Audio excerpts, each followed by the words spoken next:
क्या होता अगर अपना जो ओबितो उचिहा था वो कभी भी पत्थर के नीचे आगे मरता ही नहीं। ये तुम्हें बहुत ही नॉर्मल सी चीज साउंड कर रही होगी, पर बिलीव मी ये पूरी की पूरी स्टोरी को बहुत ज्यादा हद तक बदल देगा। बने रहो इस वीडियो में और एंड तक देखो, तुम्हें सही में बहुत मजा आने वाला है। तो let's start A video after a small intro.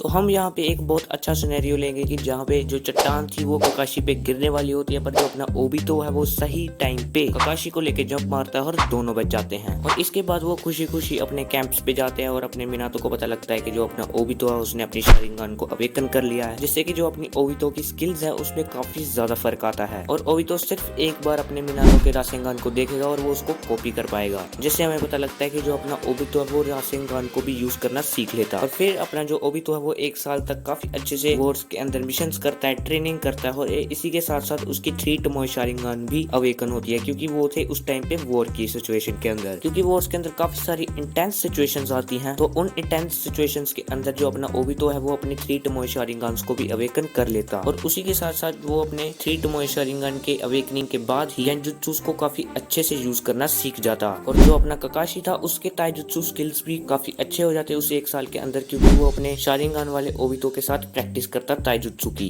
पर हमें ये नहीं भूलना चाहिए कि जो अपना ओबितो की जिंदगी बर्बाद करने वाला मास्टरमाइंड था मादरा उचिहा, वो अभी भी ओबितो को अपने अंडर करना चाहता है। और काफी सारे लोगों को लगेगा कि जो अपना मादरा उचिहा था उसे एक्सीडेंटली ओबितो मिल गया था, तो ऐसा नहीं है। अगर तुम सोच रहे हो कि भाई जो अपना मादरा उचिहा था वो रास्ते से जा रहा था और उसे ओबितो चट्टान के नीचे पड़ा मिला और उसने उसे उठा के ठीक कर दिया, तो ऐसा नहीं था। जो अपना मादरा था उसकी नजर ओबितो पे बहुत पहले से थी, और अपने प्लान को कामयाब करने के लिए अपना मादरा काफी अच्छे से नजर रखवा रहा होता। और फिर रिन को मिस शिनोबिस के द्वारा किडनैप करवा कर उसके अंदर 3 टेल्स को उसके अंदर एसिड सील के साथ इम्प्लांट करता है कि जो अपने मिस शिनोबिस है वो रिन के कोनोहा जाते ही उसे अनसील करें। हाँ भाई, ये नल्ले मिस्ट वाले रिमोट कंट्रोल वाली सील अनसील नहीं कर सकते, ये उनका पापा मादरा उचिहा ही कर सकता है। और इसी के बाद जब अपनी जो रिन है वो किडनैप हो जाती है, उसके अंदर जो 3 टेल्स था वो सील हो जाता। फिर अपने जो ककाशी एंड ओबितो है वो उसे बचा के लाते, और इसी के साथ उन तीनों की फील्डिंग लग जाती है अपने मिस शिनोबिस के द्वारा। अपना ओबितो पूरा मूड में होता लड़ने के और रिन को बचाने के, पर जो अपने मिस शिनोबिस है वो लड़ने के मूड में नहीं होते, क्योंकि वो चाहते थे कि जो अपनी रिन है वो कोनोहा के अंदर जाए और मिस शिनोबिस वहां से अनसील कर दे 3 टेल्स को। इसलिए वो थोड़ी देर के फाइट के बाद ही रिट्रीट कर जाते और जो अपने टीम 7 थी वो चली जाती कोनोहा के अंदर। और कोनोहा के पहुंचते ही जो अपना मादरा उचिहा था वो अपनी रिन से 3 टेल्स को अनसील कर देता, और जब अपने 3 टेल्स अनसील हो जाता वो सीधा अटैक मारता कोनोहा पे, और मिनातो भी वहां पे एंट्री मारता। जब अपना 3 टेल्स अनसील होता तो अपनी रिन की जान चली जाती, और जब अपने ओबितो को ये चीज पता लगती तो उसकी मांगे की शारिंगान अवेक हो जाती। अपने मांगे की शारिंगान के अवेकनिंग के बाद अपना ओबितो फुल रेज मोड के अंदर आ जाता और 3 टेल्स के साथ फाइट करता। और जब भी अपना 3 टेल्स अपने टेल्ड बीस्ट बॉम्ब को तैयार करता तो अपना जो ओबितो उचिहा है वो उसे कामुई डायमेंशन के अंदर भेज देता। और इसी के साथ साथ जो अपना मिनातो है वो भी अपने 3 टेल्स से काफी अच्छी फाइट करता, और वो काफी आसानी से 3 टेल्स को वापिस से सील कर देता अपनी रिन के अंदर, जैसे कि जो अपना ओबितो है वो पूरा शांत हो जाता। और जो अपना मादरा का प्लान था कि वो अपने ओबितो को अपने जाल में फंसाकर उसको अपने इन्फिनाइट त्सुकियोमी वाले प्लान के अंदर शामिल करवाए, वो पूरा फेल हो जाता। और मैं तुम्हें एक चीज बता देना चाहता हूँ कि जो अपनी कामुई है वो अपने यूजर की आई को बिना हाशिरामा सेल और बिना अपने इंटरनल वर्जन के अंदर ही नुकसान नहीं पहुंचाती, और ये केस हमने अपने ककाशी के अंदर देखा ही है। पर हम इतना मान के चलेंगे कि जब अपने ओबितो ने इसे पहली बार यूज किया होगा तब वो हॉस्पिटलाइज्ड हो गया होगा, क्योंकि उसकी बॉडी के अंदर काफी सारी पेन हुई होगी। और फिर जो गर्भवती कुशिना है वो जन्म देती अपने नारुतो को, और उस टाइम पे अपना कुरामा भी अनसील नहीं होता, क्योंकि तब के टाइम पे अपना ओबितो इंटरफेयर नहीं करता, और अपने ग्रेट एल्डर्स और मिनातो मिलके फुल अवॉइड करते अपने कुरामा के अनसील होने को। और हमें ये भी नहीं भूलना चाहिए कि जो अपनी कुशिना थी उसको जब अपने ओबितो ने किडनैप कर लिया था तब उसको कुछ देर तक लटका के रखा था, फिर भी कुरामा वहां से अनसील नहीं हुआ था। अनसील तभी हुआ जब अपने ओबितो ने उसे अपने गेंजुत्सु के अंदर डाला था। तो इस टाइमलाइन के अंदर तो अपने जो मिनातो और ग्रेट एल्डर्स है वो भी अपने कुशिना के पास है, तो कुरामा कभी भी अनसील नहीं होगा। और इसी के साथ अपना जो उचिहा मैसेकर है वो भी नहीं होगा। जो अपना ककाशी है वो कभी भी डिप्रेशन में नहीं जाता, अपना मिनातो जिंदा रहता, कुशिना भी जिंदा रहती, अपना मिनातो 4th होकागे ही रहता, अपने नारुतो की जिंदगी बहुत अच्छी रहती, जैसे अपना बोरुतो जिंदगी जी रहा है वैसे अपना नारुतो जी रहा होता। और मैं यहाँ पे किड बोरुतो की बात कर रहा हूँ, यंग बोरुतो की नहीं कर रहा। और इसी के साथ साथ जो अपना इताची है उसकी जिंदगी भी बहुत अच्छी होती है, और जो अपना शिसुई है वो भी जिंदा होता। मीन्स पूरी के पूरे जो विलेज है वो बहुत ज्यादा खुशहाल जिंदगी जी रहा होता। ये ओवरऑल बेटर वर्जन होता अपने रियल रियल नारुतो टाइमलाइन का। और जो अपने नारुतो के बड़े होते तक मतलब कि अपने 13 साल की उम्र तक पहुंचते पहुंचते क्या क्या चेंजेस आते, हम उन सब की अब बात करने वाले हैं कि मतलब कैरेक्टर्स कितने स्ट्रॉन्ग होते, कितने पानी में होते, वो सब हम उन सब की बात करने वाले हैं। सबसे पहले अगर हम बात करें अपने मिनाटो की, तो मिनाटो बहुत ज्यादा स्ट्रॉन्ग हो जाता। मीन्स वो 13 साल के अंदर पांचों चाक्रा नेचर्स को मास्टर कर लेता और उन्हीं पांचों चाक्रा नेचर्स के अलग अलग रासेंगान्स को इन्वेंट करता।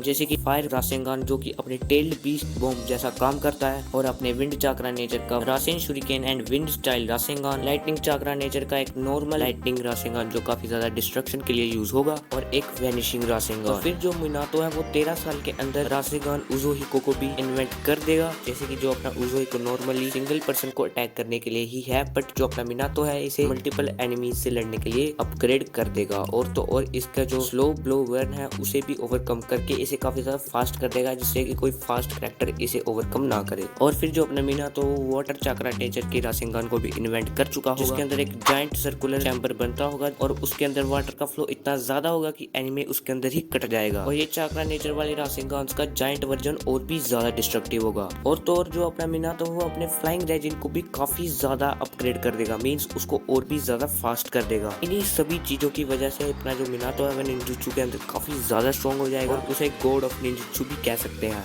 अगर हम ककाशी की बात करें तो जो अपना ककाशी है वो पांचों चाक्रा नेचर्स को मास्टर कर लेगा, और उसके साथ साथ अपने चिदोरी वाले चीज को और भी ज्यादा अपग्रेड करके वो पर्पल लाइटनिंग को भी इन्वेंट कर चुका होगा। देखो बोरुटो के अंदर तो वो वैसे भी रिटायर हो चुका है, तो उसने पर्पल लाइटनिंग को और अपग्रेड नहीं किया, पर इन 13 सालों के अंदर तो वो और भी ज्यादा स्ट्रॉन्ग बन रहा होगा, जिसकी वजह से वो पर्पल लाइटनिंग को भी अपग्रेड करेगा, जिससे कि उसकी स्पीड और डैमेज नॉर्मल चिदोरी की जितना ही पहुंचे। इसलिए वो चिदोरी को और अपग्रेड करेगा कि उसकी स्पीड भी फास्ट रहे और उसकी चिदोरी का डैमेज भी बहुत अच्छा पड़े। और इसलिए वो एक ऐसी लाइटनिंग बनाएगा जिसका नाम रहेगा वैनिशिंग चिदोरी, और वो अनु ब्लैक ऑप्स का ही एक ऑफिसर होगा। बात करें अपने ओबितो की, तो जो अपना ओबितो है उसके मांगी की शारिंगन अवेक होते ही उसे फुगाकू ट्रेन करने लग जाएगा, जिससे कि उचिहा क्लैन के बंदे और भी ज्यादा स्ट्रॉन्ग हो। क्योंकि ये बात तो विलेज पे फैली गई होगी कि जो अपना ओबितो है उसकी शारिंगन और ही नेक्स्ट लेवल पे चली गई है, क्योंकि उसने 3 टेल से फाइट की ही थी। और जो अपना फुगाकू है वो अपने ओबितो के गेंजुत्सु को और भी ज्यादा स्ट्रॉन्ग बनाता और अपने मांगेक्यू को गेंजुत्सु के लेवल पे पहुंचा देता। और 13 साल के अंदर जो अपना ओबितो है वो अपने मांगेक्यू के सभी साइड इफेक्ट्स को ओवरकम करके फुल कंप्लीट सुजानो बनाना भी सीख जाता, और अपना ओबितो फुल ऑन कागे लेवल का स्ट्रॉन्ग हो जाता। और जो अपने ओबितो है उसे कुछ चाक्रा नेचर्स भी आ रहे होते यूज करना। बात करें अपनी रीन की, तो भाई अपनी कुशीना से ट्रेनिंग लेके वो अपने 3 टेल्स को कंट्रोल करना सीख जाती। और तो और वो जो अपनी हीलिंग सेक्टर के बंदे होते हैं उसके अंदर काफी अच्छी पोस्ट पे लगी होती। बात करें अपने इताची की, तो अपने इताची जो है उसकी जिंदगी झंड ना हुई होती और काफी अच्छी जिंदगी वो जी रहा होता अपने अनबू ब्लैक ऑप्स के अंदर। उसकी मांगे की शारिंगन अवेक ना हुई होती, क्योंकि इस टाइमलाइन के अंदर शिसुई जिंदा है पर एज ए लीव शिनोबी काम कर रहा है। और इस टाइमलाइन के अंदर जो अपना डांजो है वो ज्यादा कुछ करके दिखा नहीं पा रहा, क्योंकि होकागे अपना मिनातो है। बात करें अपने पेन की, जो कि काफी ज्यादा इंपॉर्टेंट कैरेक्टर होने वाला है, उसकी जिंदगी इस टाइमलाइन के अंदर भी झंड है, क्योंकि जो अपना मादरा है उसे ओबितो तो मिला नहीं, अब उसे नागाटो से ही काम चलाना पड़ेगा। तो वो इसलिए जेत्सु से सारे काम करवा कर जो अपना हैंजो है उसके हाथों यही को मरवा देगा, जिससे कि अपना जो नागाटो वो रेज के अंदर आएगा। इसलिए इसी के साथ साथ वो जो अपना मादरा से मिलेगा और मादरा से सारा प्लान समझ के वो बैक पे रह के सारा अकात्सुकी वाला चीजें कंट्रोल करेगा। इस टाइमलाइन के अंदर अकेला कोनोहा का ही फायदा नहीं होगा, इस टाइमलाइन के अंदर एक और विलेज होगा जिसका काफी अच्छा फायदा होगा, और वो होगा मिस्ट विलेज, क्योंकि वहाँ पे कभी भी ब्लडी मिस्ट एरा नहीं आया होगा अपने ओबितो की वजह से। तो वहाँ का जो अपना यागुरा वो काफी अच्छे से रूल कर रहा होता अपने मिस्ट विलेज को। और तो और वहाँ के जो 7 स्वॉर्ड्समैन ऑफ द मिस्ट है वो कभी भी टूटते ही नहीं, उसकी एक न्यू जनरेशन बन जाती, जैसे कि किसामे जैसा स्ट्रॉन्ग बंदा भी अपने मिस्ट विलेज के लिए ही काम कर रहा होता। हाँ, अपना मिस्ट विलेज एक टेल्ड बीस्ट गवा चुका है, पर दूसरा टेल्ड बीस्ट इसके पास ही होता, क्योंकि ब्लडी मिस्ट एरा यहाँ पे आया ही नहीं है, इसलिए वो अपना जिंजुडकी वाला बंदा कभी भी मिस्ट विलेज को छोड़ के नहीं जाता।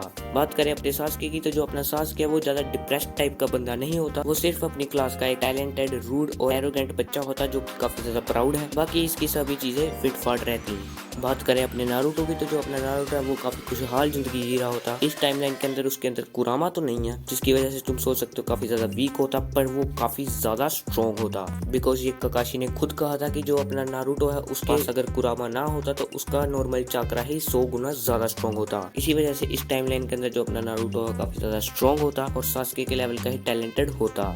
बाकी इस वीडियो में इतना ही। इस वीडियो में मैंने जाना कि जो अपने विलेज के हालात है, जो लोग हैं, उनका क्या कंडीशन रहती इस टाइमलाइन के अंदर। पर अगली वीडियो में हम बाकी की सारी स्टोरी लाइन को डीपली समझेंगे, तो इसलिए मिलेंगे अगली वीडियो में। तब तक के लिए बाय बाय।